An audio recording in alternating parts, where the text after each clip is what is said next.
Assalamualaikum warahmatullahi wabarakatuh. Perkenalkan, nama saya Wahyu Triastuti dengan NIM 430102194. Di sini saya menjelaskan guna memenuhi tugas mata kuliah teori perubahan sosial. Di sini saya akan menjelaskan mengenai teori feminisme. Apa sih teori feminisme itu? Teori feminisme itu merupakan sebuah konsep pemikiran yang menuntut adanya kesetaraan dan hak keadilan yang sama pada wanita dengan kaum pria. Kemudian konsep ini merupakan salah satu bentuk dari emansipasi atau yang disebut sebagai kebebasan wanita di seluruh dunia.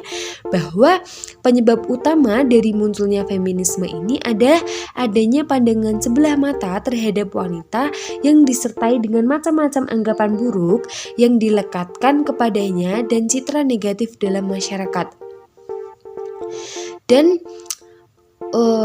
feminisme ini bertujuan untuk membangun serta mencapai kesetaraan gender di segala aspek, mulai dari politik, ekonomi, ranah pribadi hingga lingkup sosial. Kemudian ada aliran feminisme. Aliran feminisme ini sangat beragam dan berbeda-beda soal beragam isu sosial dan politik. Yang pertama ada feminisme liberal. Feminisme liberal ini menitik beratkan pada kebebasan individu bagi perempuan. Yang ini lebih mengarah kepada hak individu perempuan dalam ranah politik, ekonomi, dan lingkup sosial. Dan feminisme liberal ini terbagi menjadi dua bagian, yaitu feminisme liberal klasik dan egalitarian.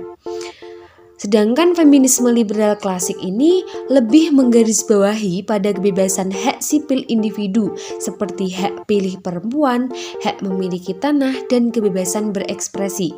Sedangkan feminisme liberal egalitarian lebih menitik beratkan pada kesempatan yang setara dan adil untuk perempuan dalam mengakses sumber daya. Yang kedua ada aliran feminisme radikal. Feminisme radikal adalah aliran feminisme yang berfokus pada hal-hal mendasar atas ketimpangan yang dialami oleh perempuan. Di dalam aliran feminisme radikal ini ada dua sudut pandang yang berbeda. Yang pertama ada feminis radikal libertarian dan feminisme radikal kultural. Feminisme radikal libertarian ini berfokus pada pilihan pribadi perempuan atas tubuh dan seksual mereka. Kemudian feminisme radikal libertarian ini berbeda dengan radikal kultural. Kalau feminisme radikal kultural ini mempercayai bahwa selain patriarki, laki-laki juga merupakan bagian dari munculnya opresi terhadap perempuan. Dan mereka itu menganggap bahwa laki-laki mengendalikan seksualitas perempuan untuk kepuasan bagi laki-laki. Kemudian yang ketiga ada aliran feminisme Marxis dan sosialis.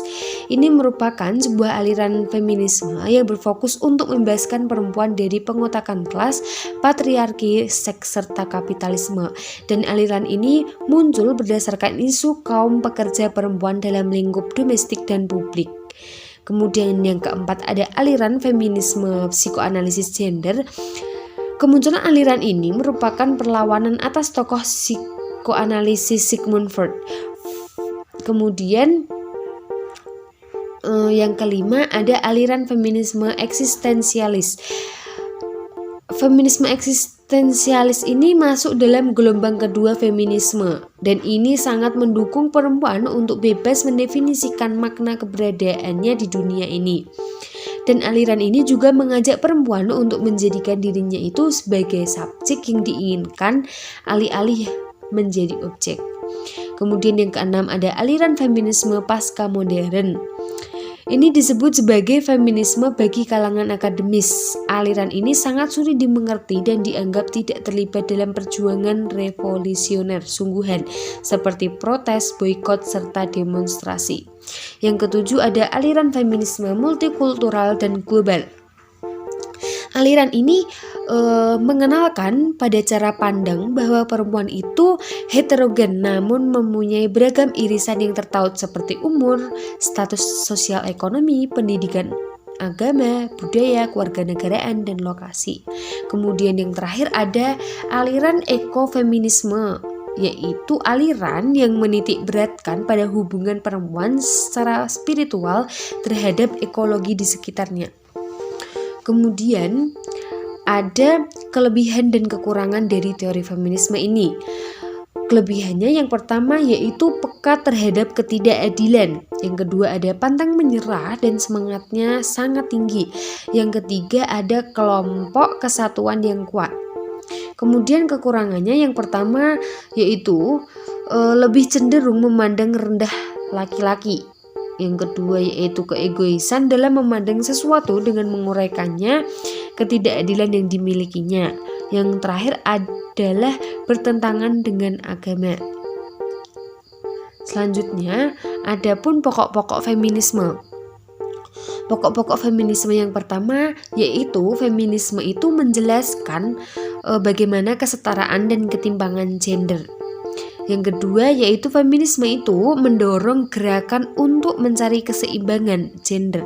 Yang ketiga yaitu feminisme anti diskriminasi, penindasan dan patriarki. Yang keempat feminisme berjuang untuk perempuan dalam politik.